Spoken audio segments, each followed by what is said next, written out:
Bonjour, bonjour. Aujourd'hui, nous sommes mardi, le 22 septembre 2015. Aujourd'hui, j'ai le goût de vous enregistrer une mini-conférence que je crois que je vais appeler « Vivre une histoire d'amour extraordinaire » ou « Pour vivre une histoire d'amour extraordinaire ». J'ai le goût de résumer ce matin des informations pour nous aider à nous préparer à vivre une grande histoire d'amour. En tout cas, moi, c'est ce que je vis. C'est ma façon de me préparer à ce qui s'en vient dans ma vie.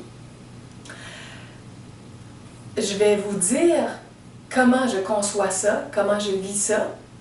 Et si ça peut vous aider, alors tant mieux. Et ce sera dans les temps à venir, dans les années à venir qu'on verra si ce genre de préparation-là est vraiment aussi bonne que moi je l'imagine, que moi je le sens présentement. J'ai pris quelques notes aussi sur un petit bout de papier, sur une enveloppe. J'ai pris quelques notes hier en pensant à ça et j'ai comme 8 points environ dont je veux vous parler. Peut-être que je vais les résumer, les 8 points, en dessous de la vidéo. Je ne suis pas certaine encore, mais c'est possible qu'ils seront listés là. Donc, je vais vous parler d'une préparation au niveau psychologique, au niveau tantrique, au niveau de l'enseignement spirituel. Je vais vous donner différents éléments. OK, on commence avec le premier. Le premier, ça s'adresse à ceux qui sont en couple présentement. Le deuxième point, ça va être plus pour les célibataires. Alors, le premier point, c'est de quitter la personne avec qui nous sommes en couple présentement si nous ne sommes pas heureux, si nous n'aimons pas profondément cette personne-là, ou si nous sentons qu'elle ne nous aime pas profondément. Je fais de la consultation en privé depuis des années avec des hommes et des femmes qui me racontent ce qu'ils vivent dans leur vie privée, dans leur histoire de couple. Et souvent, je vois des histoires de couples qui sont mal matchés, comme on dit au Québec. Des gens qui ne devraient pas être en couple ensemble, qui sont beaucoup plus des amis que des amoureux. Des gens aussi où parfois il y en a un des deux qui aime beaucoup plus l'autre et l'autre qui ne l'aime pas vraiment. Alors inévitablement, ça crée énormément de souffrance. Beaucoup de couples aussi où les gens restent ensemble pour des raisons financières, pour des raisons de dépendance émotionnelle ou sexuelle, pour des raisons de préserver la vie avec les enfants. Bon, alors ce sont des raisons qui sont profondes et qui font en sorte que ce n'est pas facile de vivre une séparation. Dans le cas des enfants aussi, moi ce que je suggère, c'est parfois de rester amis dans la même maison et on fait chambre à part à ce moment-là, ou bien il y en a un des deux qui dort dans le salon ou dans le sous-sol ou dans le bureau de travail. En tout cas, il y a moyen de se faire un petit espace pour dormir afin de ne pas être dans la même chambre. Et on peut devenir deux amis, deux colocataires qui vivent ensemble et qui accompagnent ensemble leurs enfants. Moi, j'ai vécu ça pendant plusieurs années avec le père de ma fille. Et après plusieurs années, on a choisi vraiment là, de séparer complètement nos espaces de vie. Mais c'était un choix qu'on a fait pendant un certain temps de rester quand même ensemble dans le même lieu d'habitation pour faire la séparation en douce. Des fois c'est possible, des fois c'est pas possible, ça dépend vraiment de toute la chimie au niveau psychologique avec la personne avec laquelle vous êtes. Mais si vous rêvez de vivre une grande histoire d'amour et que les bases ne sont vraiment pas là avec la personne avec qui vous êtes, alors c'est impossible, vous ne vivrez jamais cette grande histoire d'amour-là.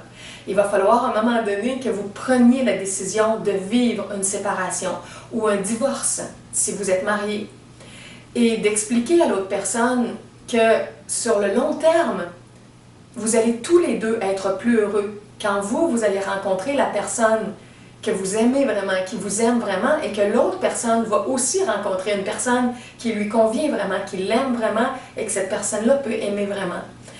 Être mal matché, comme je disais tantôt, être en couple avec la mauvaise personne, ça ne rend pas service à personne. Et ça bloque notre chemin de vie, notre chemin spirituel, notre chemin amoureux. Parce que tant qu'on met plein d'énergie dans ça, on ne peut pas vivre l'autre histoire d'amour qu'on est appelé à vivre. Et énergétiquement, télépathiquement, ça bloque les énergies pour que notre aspiration, notre désir aille rejoindre l'âme de la personne qui nous cherche, qui nous attend comme nous, on l'attend. Ce qui veut dire que si vraiment on n'est pas heureux en couple, si on ne sent pas que c'est une grande histoire d'amour, moi je conseille aux gens de mettre un terme à cette histoire-là. Mais ça, c'est si vous sentez dans votre âme que vous êtes un grand amoureux ou une grande amoureuse et que vous voulez vivre une grande et belle histoire d'amour. Moi, je sens que je suis comme ça, que c'est ce que je veux vivre et que je suis prête à tout ce qui est nécessaire comme préparation pour arriver à cette étape-là dans quelques temps. Donc, la première étape, c'est celle de la séparation. On arrive ensuite à la deuxième étape. La deuxième étape, accepter un célibat et parfois un long célibat parce qu'on ne sait pas combien de temps on va être célibataire avant de rencontrer la personne qu'on souhaite rencontrer. J'ai mis une petite note ici, c'est tellement petit, je ne vois pas ce que j'ai marqué. Je ne suis pas capable de relire ma petite note. Bon. Ah oui, j'ai marqué, je viens de comprendre, sans partenaires multiples. C'est que j'avais mis des abréviations, c'était pas évident que je m'en souvienne. J'ai marqué, donc, accepter un célibat qui peut être non, sans vivre des aventures sexuelles multiples. Parce qu'il y a des gens qui deviennent célibataires, puis là, ils se disent, bon, je ne suis plus engagé avec personne, alors je vais avoir des aventures. Ou on dit, avec l'expression anglaise, des one-night stands, des aventures d'un soir avec quelqu'un. Ce chemin-là, ça ne vous prépare pas non plus à vivre une grande histoire d'amour, habituellement, selon mes perceptions. Premièrement, ça vous rend dépendant de la sexualité, de la luxure qui grandit à l'intérieur de vous. Et c'est tous des moments brefs d'union, d'association avec différentes personnes. Et tout ça, ça bloque encore le chemin pour rencontrer la personne que vous attendez.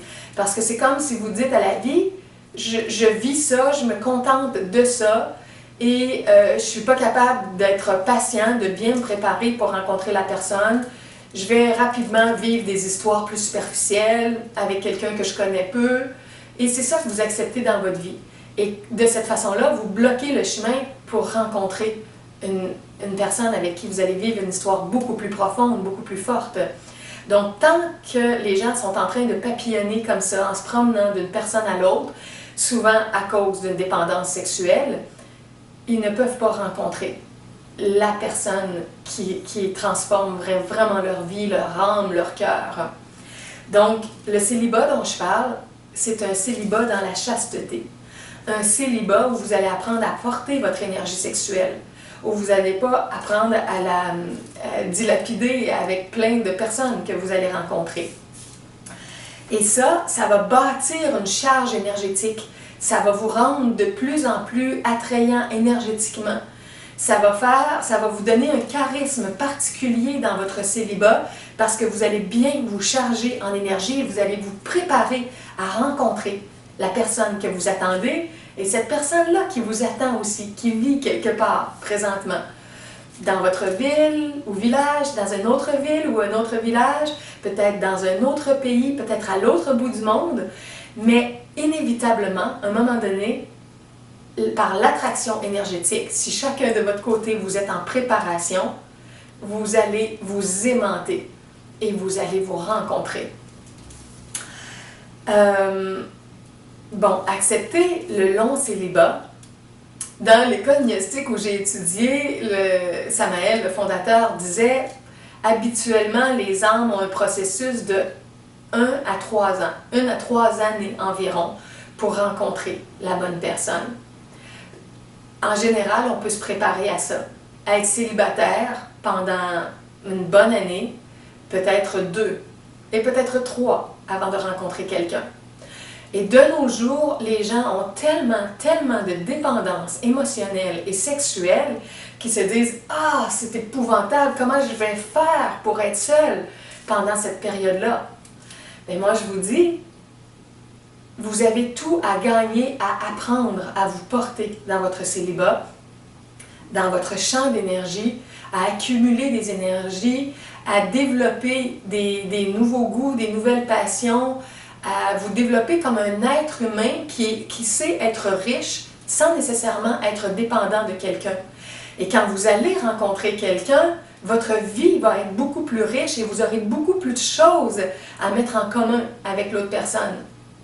Mais si toute votre vie repose sur votre travail habituel et votre vie de couple, votre vie sexuelle, puis vous ne prenez pas le temps de développer vos talents, vos goûts, d'explorer la vie, des fois, ça fait des couples qui peuvent être ternes aussi.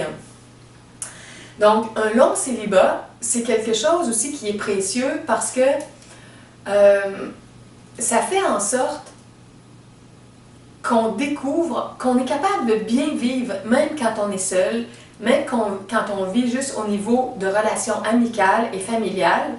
Et ça nous donne une force intérieure qui fait en sorte que quand on va être en couple, on va être beaucoup plus capable par la suite d'être vrai, d'être nous-mêmes, de dire les vraies choses, de faire les mises au point quand c'est nécessaire. Et s'il y a vraiment quelque chose qui ne nous convient pas du tout, ou comme on dit parfois ici au Québec, qui ne fait pas d'allure, d'être capable de dire à l'autre personne, pour moi c'est inacceptable, je ne peux pas accepter ce comportement-là, ou ces attitudes-là, ou ces choix-là, et je préfère être célibataire qu'être en couple dans un tel contexte. Et pour dire ça, il faut être capable d'avoir une force intérieure, il faut savoir qu'on est capable de vivre célibataire. Mais il y a des gens qui ont vécu dans leur famille avec leurs parents toute leur vie, puis quand ils sont partis en appartement, ils ont tout de suite trouvé quelqu'un avec qui vivre en couple, et si le couple se terminait, ils recommençaient tout de suite une histoire de couple avec quelqu'un d'autre. Et parfois même dans l'adultère, parce qu'ils avaient tellement peur d'être seuls, qu'avant même d'avoir laissé la personne avec qui ils n'étaient pas bien, ils commençaient en cachette une histoire avec quelqu'un d'autre. Et quand cette histoire-là était assez avancée, là, ils le disaient à la personne qui voulait la laisser. Alors ça, là, ça s'enracine beaucoup dans des dépendances émotionnelles, sexuelles, parfois financières, et c'est malsain. On a besoin d'apprendre à se porter seul et à faire des bouts de vie où on est tout capable d'organiser notre vie seule, comme il faut, et être un être joyeux, épanoui, qui se sent bien, qui est en santé, et qui va éventuellement rencontrer quelqu'un qui va avoir une force qui va lui ressembler. Dans certains cas, la période de célibat peut être plus longue. Moi, comme je l'ai parfois dit à la caméra, ça fait un peu plus de 7 ans que je suis célibataire. Mais moi, je sais que je suis dans une période très spéciale au niveau de mon chemin d'âme. Je sais que ma prochaine rencontre est vraiment avec ma flamme jumelle. Et je sais qui est cet être-là dans l'humanité. Mais je sais que cet être-là n'est pas prêt encore à notre rencontre. Il a besoin de finaliser des expériences sur son parcours avant qu'on puisse se rencontrer. Alors, je me prépare à nos retrouvailles, mais je ne sais pas exactement quand ça va avoir lieu. Et je connais l'intensité de cet être-là qui est en miroir de ma propre intensité. Et pour moi, je ne peux plus accepter rien d'autre. Je ne veux pas de ce qu'on appelle des relations médiocres, des relations de compensation, des relations parce qu'on n'est pas capable de se porter seul. Moi, je dis souvent, j'aime beaucoup mieux être seule qu'être en couple mal accompagné. Puis de vivre des choses souvent très désagréables avec quelqu'un qui ne me convient pas ou qui ne nous convient pas, avec qui il n'y a pas vraiment de chimie au niveau multidimensionnel, dans toutes les dimensions de notre être, au niveau des activités physiques, de la vitalité dans l'alimentation vivante, dans la sensualité tantrique, au niveau de l'émotivité, notre façon d'accueillir nos émotions, d'en parler, de les partager, de les travailler, de les transformer, de notre humour, de notre élan vers les arts, de notre façon de penser, avoir un mental ouvert qui veut apprendre, qui veut enseigner, qui veut découvrir. L'ouverture mentale, c'est très important. La créativité, comment on est créatif dans notre vie, comment on est spontané. L'élan d'amour, comment on est capable d'aimer, d'avoir de la compassion, d'avoir une énergie de support, de compréhension des êtres. L'énergie atmique qui nous amène dans les hautes énergies divines, de méditation, de prière, de vouloir recevoir les énergies divines, de contact avec notre Mère divine, notre Père divin, de ressentir de plus en plus l'enfant divin en nous, l'enfant innocent et pur, le Christ cosmique qui nous accompagne, qui nous imprègne de plus en plus. Alors, c'est tous des volets dans notre chemin spirituel, dans notre chemin de vie, et c'est à nous de voir qu'est-ce qu'on veut partager dans ça avec un autre être. Et moi, je me connais de mieux en mieux, je sais de plus en plus qui je suis, ce que je veux et ce que je ne veux pas, et ma flamme jumelle, c'est l'être qui est en miroir de moi, qui a le plus de caractéristiques qui sont semblables à moi dans tout ça. Et je ne peux pas me contenter d'une relation qui serait vraiment pauvre à plein de niveaux dans ces partages-là.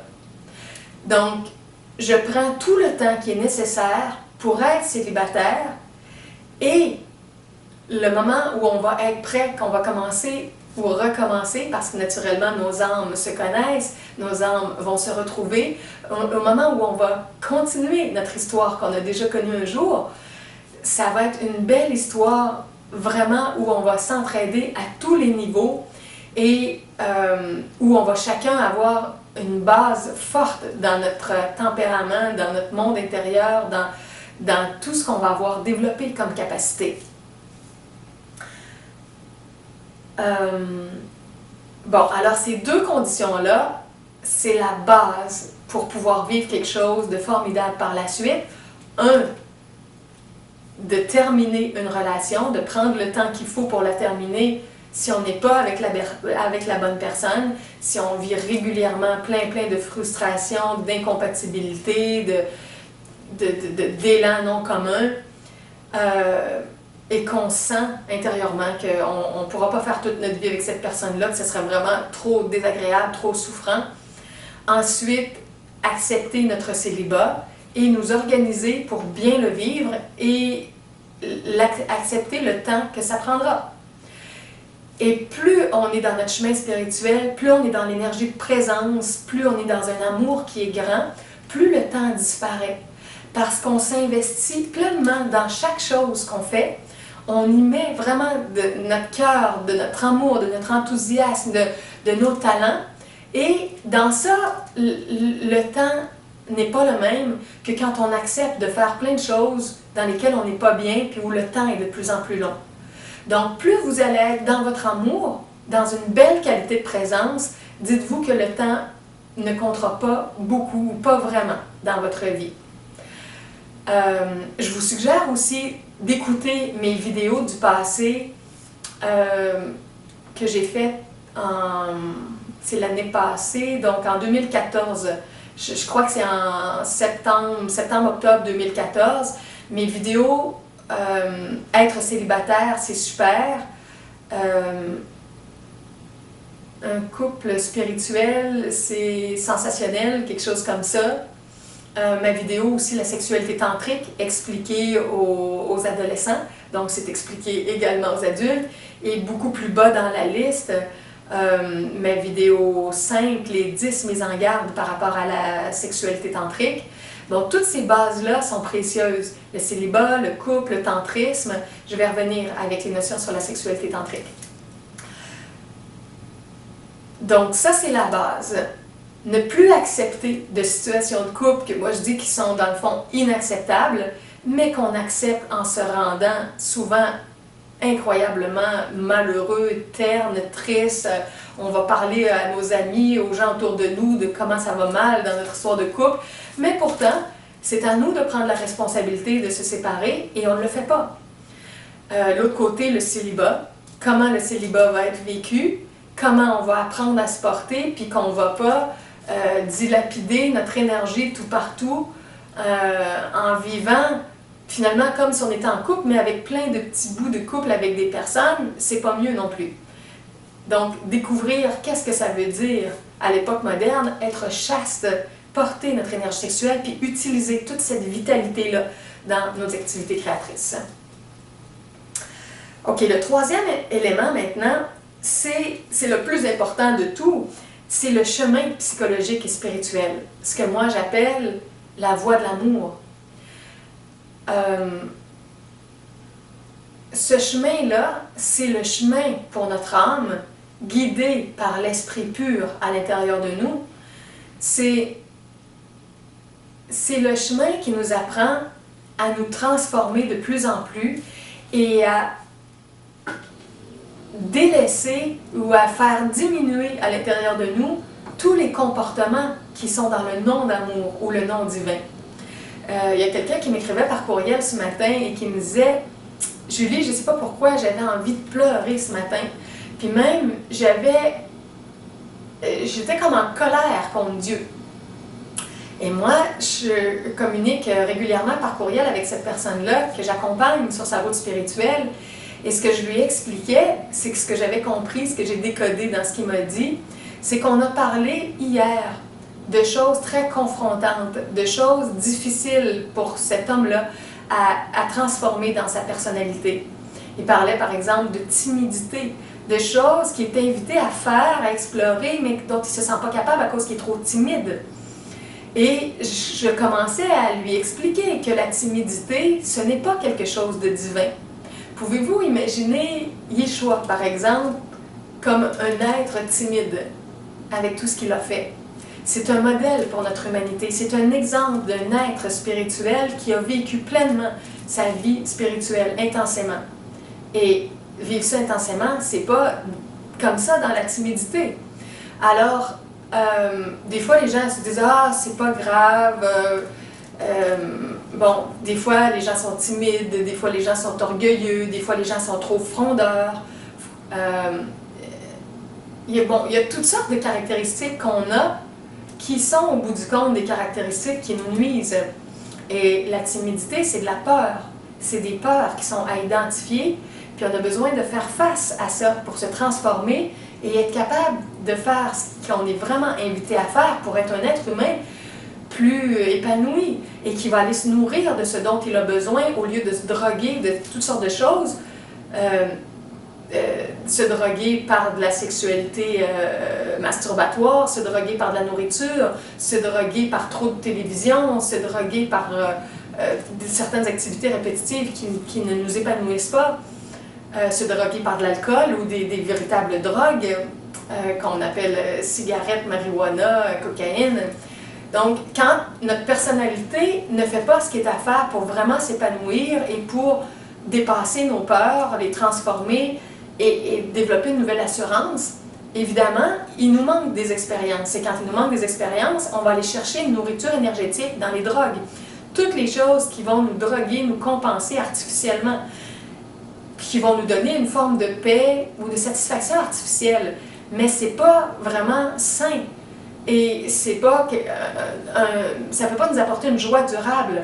Aussitôt qu'on n'en a plus dans notre système, ça nous en prend encore et encore.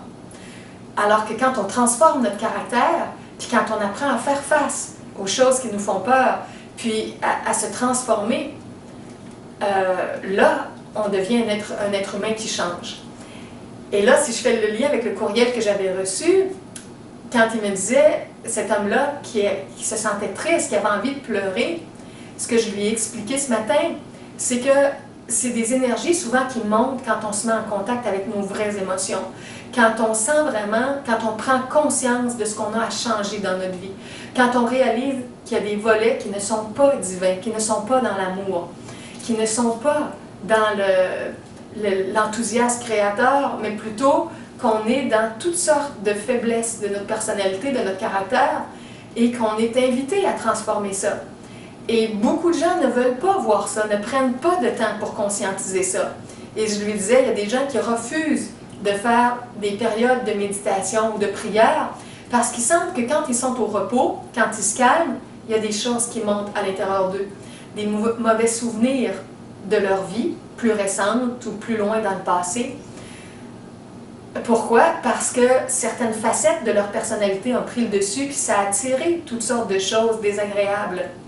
Mais au lieu de faire face à ça, puis de prendre du temps pour faire son journal personnel, faire de l'autothérapie, discuter de ça avec un ou des amis, ou avec des membres de notre famille, ou aller en thérapie avec quelqu'un, les gens continuent leur rythme de vie, ils sont souvent à la course, et ils étouffent les parties d'eux-mêmes qui sont moins saines, et qui, dans le fond, pourraient être transformées pour qu'on soit plus heureux et plus libre.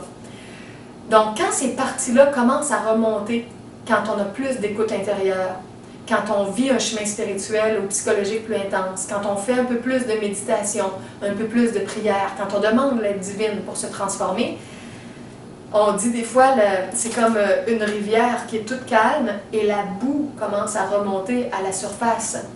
Oui, ce qui est dans notre monde plus inconscient, ce qu'on a voulu repousser, ça va remonter. Et ça, c'est le vrai chemin spirituel.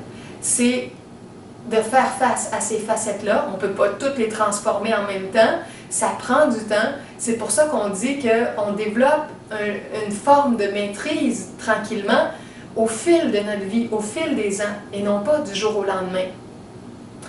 Et tout ça, c'est exigeant. Et par moments, comme j'expliquais ce matin à cette personne-là, on va avoir envie de pleurer. Pleurer, non pas tant parce qu'il arrive quelque chose à l'extérieur de nous, mais parce que notre âme se rend compte des noirceurs qui l'habitent, des grisailles, des zones brunes, ternes, et qu'on a un appel à transformer ça. Et quand on prend conscience de ça, on sent comme l'absence de lumière, l'absence d'amour, l'absence de divin dans ces parties-là de nous. Et des fois, ça donne envie de pleurer, de se sentir dans cette énergie-là.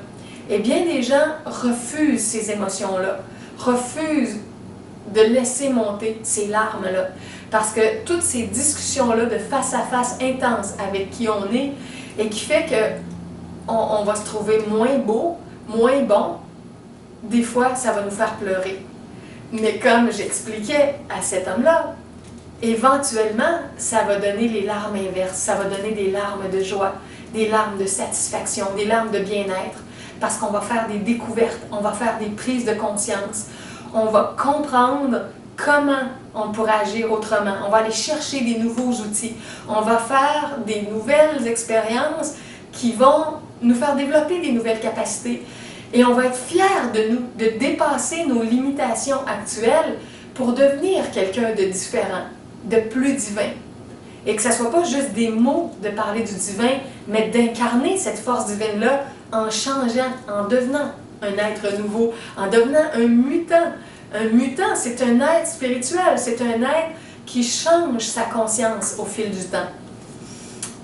Alors tout ça, ça passe par un contact de plus en plus vrai avec nos émotions, avec de la discussion dans l'ouverture, dans la transparence, et parfois dans la tristesse, dans les pleurs, parce qu'on va devenir conscient de tout ça.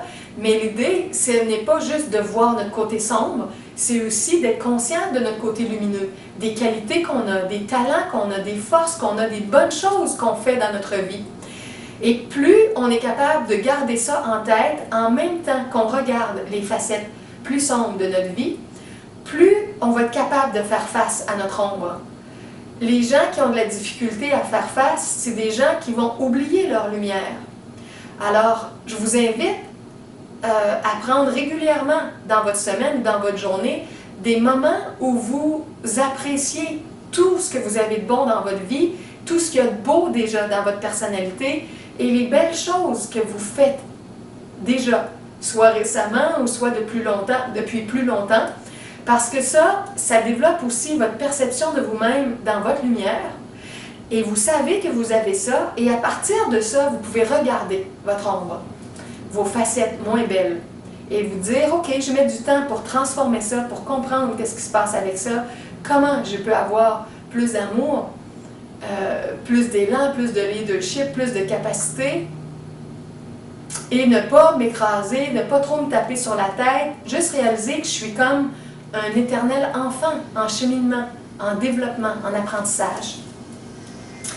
Donc le chemin psychologique et spirituel, c'est le chemin qu'on va vivre qui va nous inviter à se défaire de nos peurs, à se défaire de nos dépendances, à de se défaire de notre petit jardin privé où on se referme sur nous-mêmes puis on ne veut plus s'ouvrir ou s'intéresser à personne ou collaborer avec personne.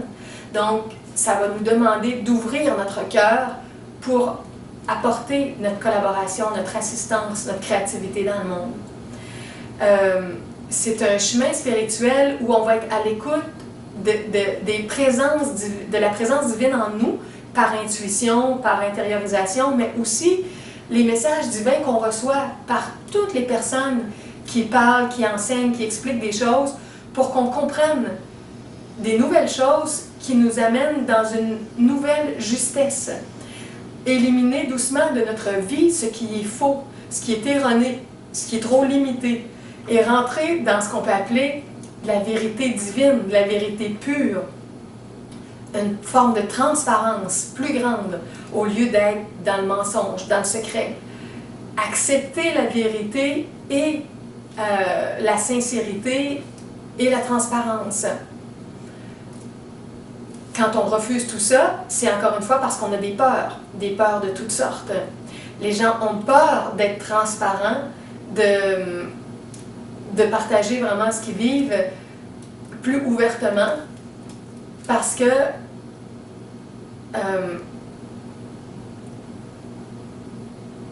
c'est ça, parce qu'ils sont habités de toutes sortes de peurs, mais qui sont des illusions. Parce que quelqu'un qui va être vrai, puis qui va dire vraiment qu'est-ce qu'il vit, va toujours trouver des gens qui vont l'apprécier dans sa sincérité, dans son honnêteté, dans sa démarche pour se transformer. Alors, notre chemin spirituel, il est exigeant avec nous. Il n'est pas facile. Mais il rend notre vie tellement plus riche, puis justement tellement moins superficielle. Donc, ce chemin-là, qu'on vit en partie seul au départ, après ça avec quelques amis spirituels, parfois avec quelques professeurs ou étudiants, dépendamment s'il y a des gens qui sont pour nous des enseignants, des professeurs, ou si on guide d'autres personnes qui sont comme pour nous des élèves, des étudiants. On peut partager ce chemin-là de différentes façons. Et éventuellement, on va le partager avec notre grand amour, la personne avec qui on va être en couple, puis on va s'entraider, puis on va se dire les vraies choses l'un et l'autre, puis on va essayer de s'entraider tous les deux pour monter ensemble des marches sur, on pourrait dire, l'escalier ou l'échelle vibratoire de notre être, là où on est de plus en plus conscient, de plus en plus amoureux, de plus en plus lumineux.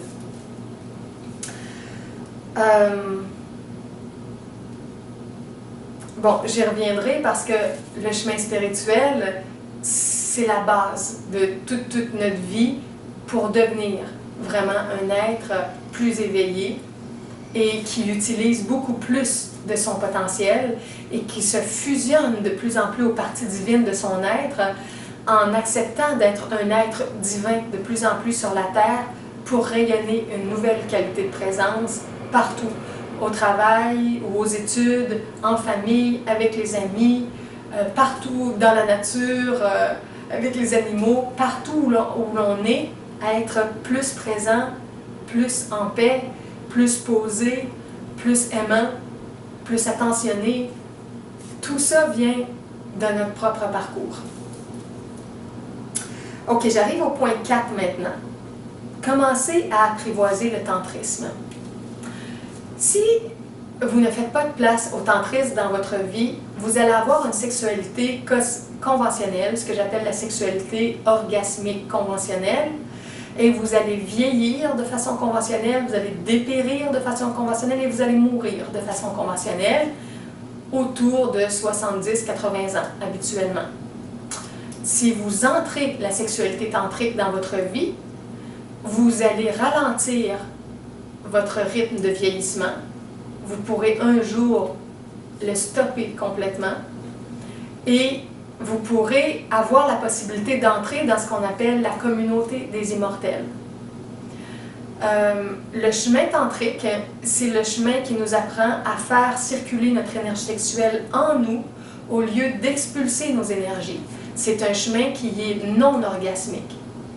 Quand les gens entendent parler de ça les premières fois, ils disent « Ah, c'est épouvantable, ça n'a pas de bon sens. » Bon, mais pourtant, dans le jardin d'Éden autrefois, c'est comme ça que vivaient tous les êtres, dans une sexualité spirituelle non orgasmique, où l'énergie les vitalisait en permanence. Et quand les couples faisaient l'amour, il y avait même des périodes où ils faisaient l'amour dans des temples, parce que l'acte de s'unir était vraiment quelque chose de précieux, de sacré, de spirituel, et c'était fait en grande, grande conscience.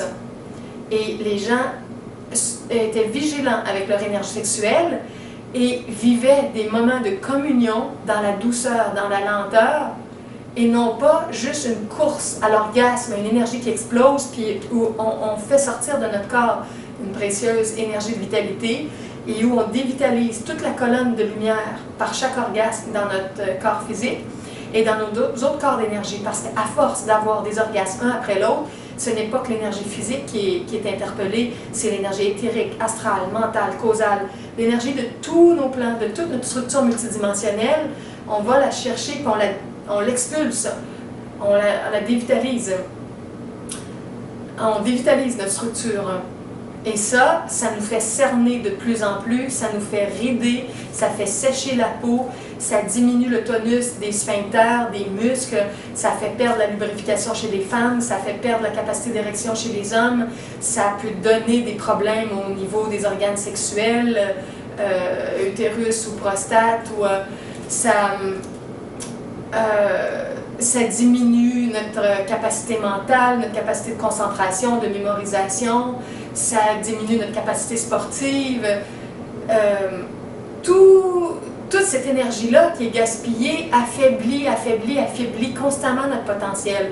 Et de nos jours, comme les jeunes vivent une sexualité de plus en plus jeune, seuls en masturbation ou à deux en couple, même si c'est des histoires de couple qui ne sont pas vraiment dans l'engagement profond, ces jeunes-là se dévitalisent très très jeunes et ils affaiblissent leur potentiel à partir de 15 ans, 17 ans, 18, 19 ans, très jeunes.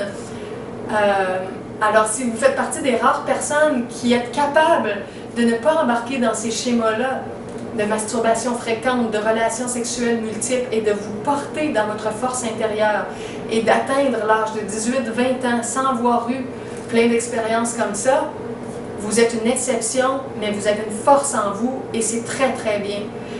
Ce que moi j'appelle parfois l'espèce de dévergondage ou libertinage sexuel qui existe de nos jours.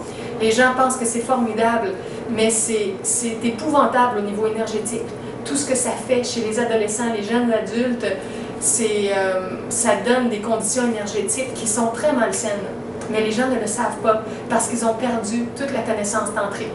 Et ce qu'on pense qui est normal aujourd'hui dans ce libertinage-là sexuel, dans le fond, c'est comme une aberration.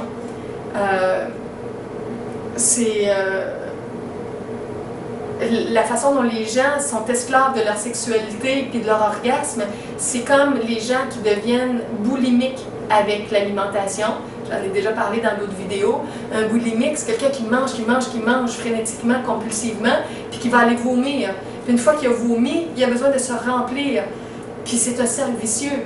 Et les gens font ça avec leur sexualité. Ils vomissent, ils expulsent constamment leur énergie, ils se sentent vides. Là, il y a encore un appel pour la sexualité et ça fait une énergie qui appelle toujours et que les gens deviennent de plus en plus obsédés avec la sexualité, comme les boulimiques deviennent de plus en plus obsédés avec la nourriture. Et ça n'arrête pas.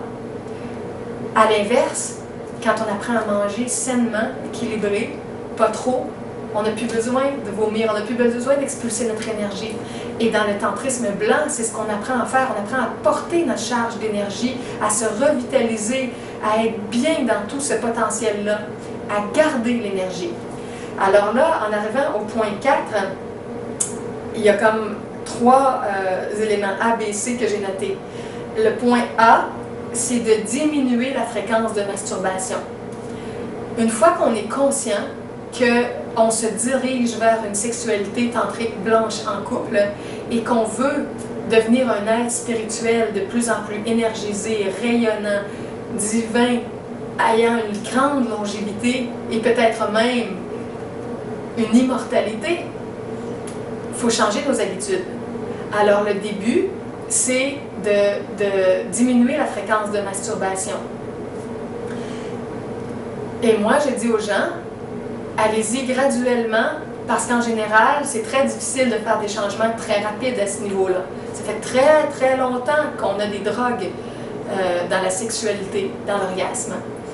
Alors, je dis par exemple aux gens, si vous vous masturbez ou si vous êtes en couple puis que vous avez une libération d'énergie à chaque jour, apprenez à laisser passer 2 jours avant de libérer votre énergie. Faites 1 semaine ou 2 comme ça, que vous libérez votre énergie aux 2 jours. Vous allez vous commencer à moins prendre votre drogue sexuelle ou orgasmique. Une fois que ça fait 2 jours que vous avez porté votre énergie sexuelle, portez ça à 3 ou 4 jours. Laissez passer 3-4 jours avant de libérer votre énergie. Donc là, vous allez graduellement, encore une fois, développer une nouvelle charge d'énergie, mettre votre focus ailleurs, être appelé à développer votre créativité, développer des goûts pour d'autres choses, arrêter de focuser tout le temps sur la drogue sexuelle. Vous allez vous stabiliser dans un rythme comme ça, d'être capable de porter votre énergie pendant 4 jours. Une fois que vous avez fait quelques semaines comme ça, doublez la dose. Essayez d'être à 7 ou 8 jours, environ 1 semaine ou un petit peu plus, que vous portez votre énergie et que vous ne la libérez pas. Et regardez comment vous vous sentez intérieurement, comment votre mental devient plus clair, comment votre tonus sexuel va augmenter, comment vous allez avoir plus d'énergie pour les sports, vous allez plus concentré, vous allez avoir une vitalité différente dans vos apprentissages, dans vos partages, dans vos créations, dans votre énergie de communication. Donc, changez cette fréquence-là de libération. Une fois que vous allez être habitué à environ 1 semaine, passez à 1 semaine et demie ou 2 semaines que vous attendez avant de libérer votre énergie. Vous comprenez le processus? De cette façon-là, vous allez passer à 2 semaines. Après X temps, X semaines ou mois, vous allez être capable de passer à 1 mois à porter votre énergie. Après ça, vous allez être capable de le porter pendant 2 mois avant de la libérer. Vous allez augmenter comme ça, et ça va devenir votre nouvelle nature.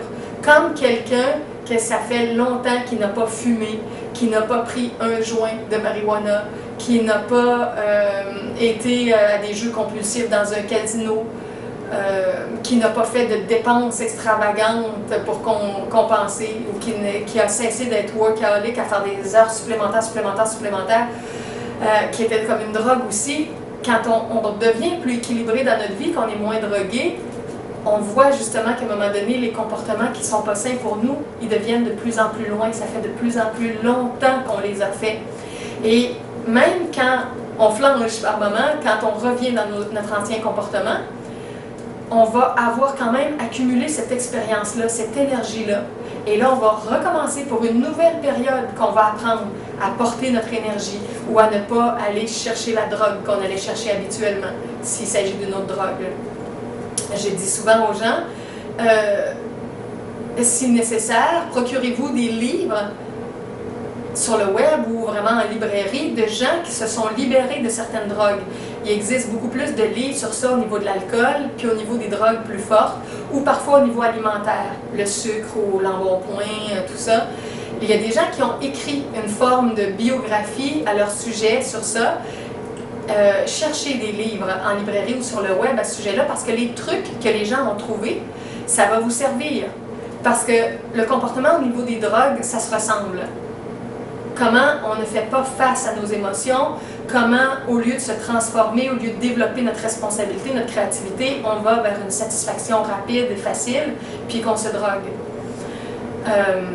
Bon, alors tout le parcours pour changer notre comportement avec la masturbation, ça fait en sorte, ou la masturbation ou la libération de l'énergie quand on est en couple, ça fait en sorte qu'on va devenir de plus en plus énergisé, puissant, puis on va avoir de plus en plus de capacité pour faire face à tous les volets de notre vie.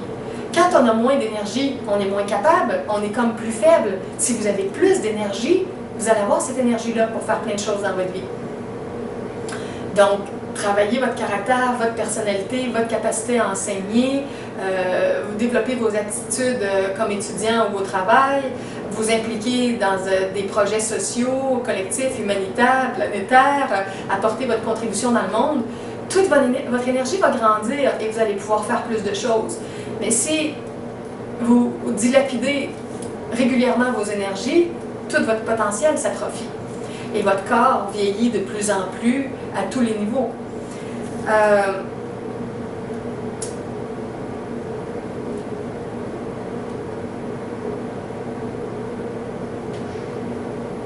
OK, ça nous conduit au point B. Le point B, maintenant, c'est ce qu'on peut appeler la masturbation tantrique.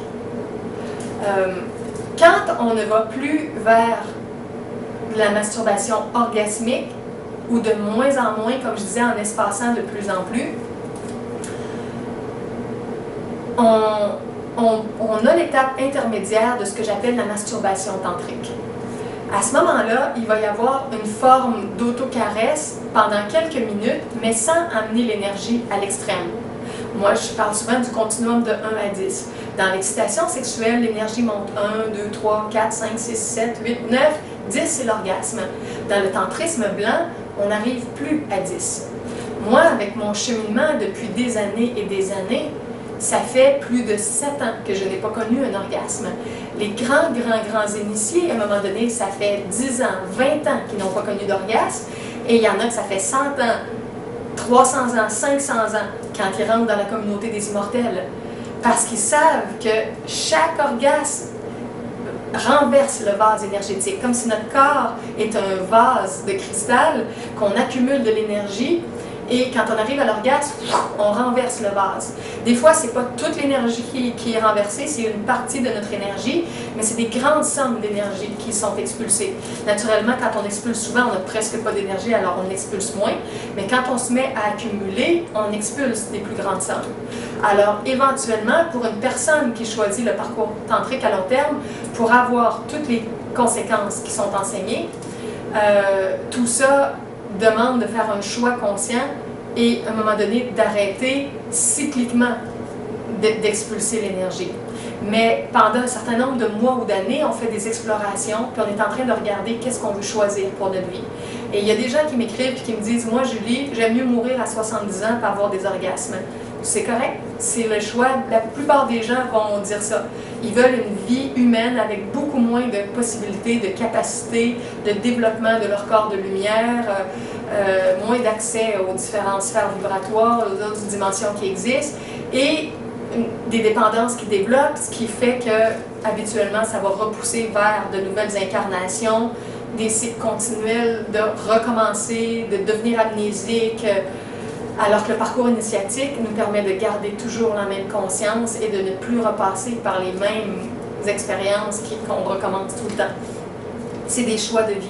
Je sais qu'il n'y en a pas beaucoup de gens qui sont prêts à la sexualité tantrique blanche de nos jours. Cette connaissance-là commence à être diffusée dans l'humanité, alors qu'autrefois, elle était partagée juste dans les écoles des mystères, les écoles initiatiques pour les gens qui étaient vraiment prêts à le recevoir. Là, on est dans une période spéciale où elle est diffusée à tous ceux qui peuvent l'apprendre, cette connaissance-là.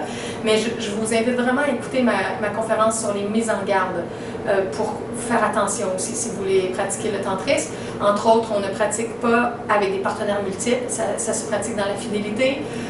On ne fait pas de tantrisme dans la période rouge de la femme, la période des menstruations, parce que le tantrisme tire les énergies vers le haut. Et quand on accumule notre énergie puis qu'on la pousse vers le cœur, vers le cerveau pour développer nos capacités, ça va à l'encontre de tout le sang qui a besoin d'être expulsé dans les menstruations. Donc, dans les 7 jours de menstruation, c'est chasteté, tranquillité, on ne vit pas de sexualité tantrique. Et dans la grossesse, toute la période de la grossesse, le bébé a besoin de plein d'énergie, c'est dans le bas du corps, il ne faut pas tout tirer cette énergie-là vers le haut. Donc, chasteté aussi dans la période de la grossesse et dans la période de l'allaitement.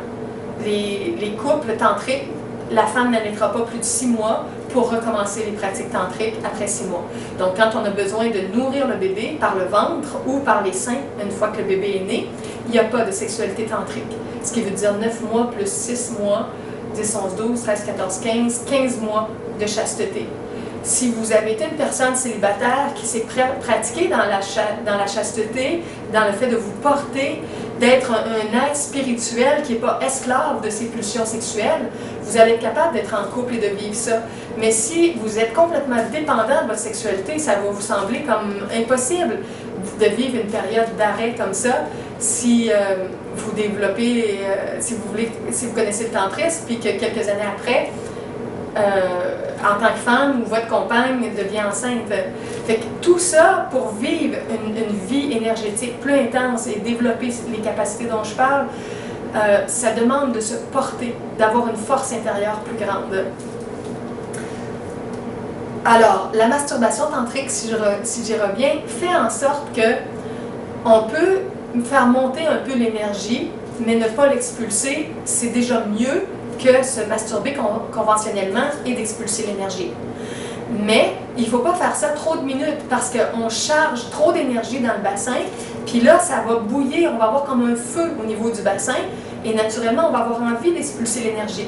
Et si par la volonté, on la retient, puis qu'il y a trop de feu, ça peut comme brûler des canaux internes.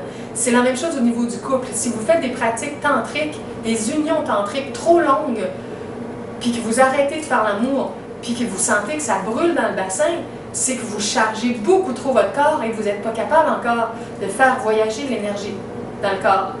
Alors, au début, ça prend des petits moments tantriques. Regardez comment on se sent, et si on se sent bien, on peut refaire quelques minutes encore, mais ne pas arriver à un point où on est vraiment tout inconfortable dans notre bassin, dans nos organes sexuels. Donc, ça prend des petites doses, comme un athlète qui s'entraîne à petites doses. Et au niveau de la masturbation, ça restera toujours des petites doses. On ne peut pas faire des grandes doses de masturbation tantrique parce que l'énergie, elle ne peut pas monter. Elle monte dans le corps quand on est vraiment en union complète, homme-femme, et les deux pôles sont réunis, comme une batterie de voiture, quand le pôle positif, le pôle négatif, les deux pôles complémentaires sont ensemble, ça génère la lumière. Alors, c'est la même chose au niveau de l'union sexuelle.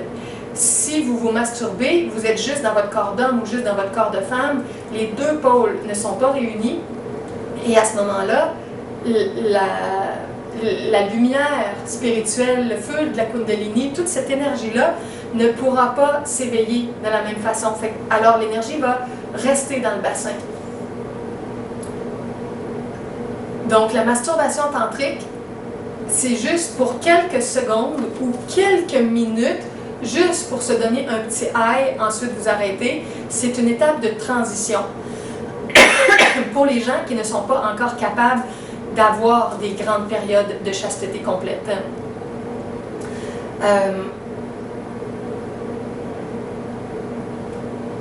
Je voulais dire quelque chose, mais je l'ai oublié. J'ai une vidéo aussi qui est l'automassage tantrique. C'est une autre formule aussi, sans focusser directement sur la génitalité, mais plutôt sur le massage de notre corps. S'automasser et se donner des bonnes sensations pour relaxer dans tout notre corps, ce que souvent la sexualité va nous donner, un état de relaxation. Le faire, c'est ça, s'automasser pour se donner un petit temps de bien-être.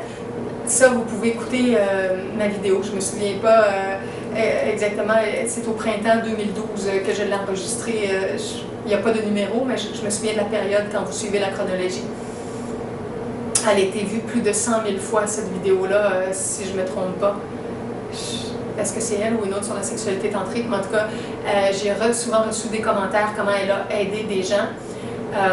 Surtout des célibataires. C'est sûr que quand on est en couple, on a les câlins, on a la tendresse, c'est différent.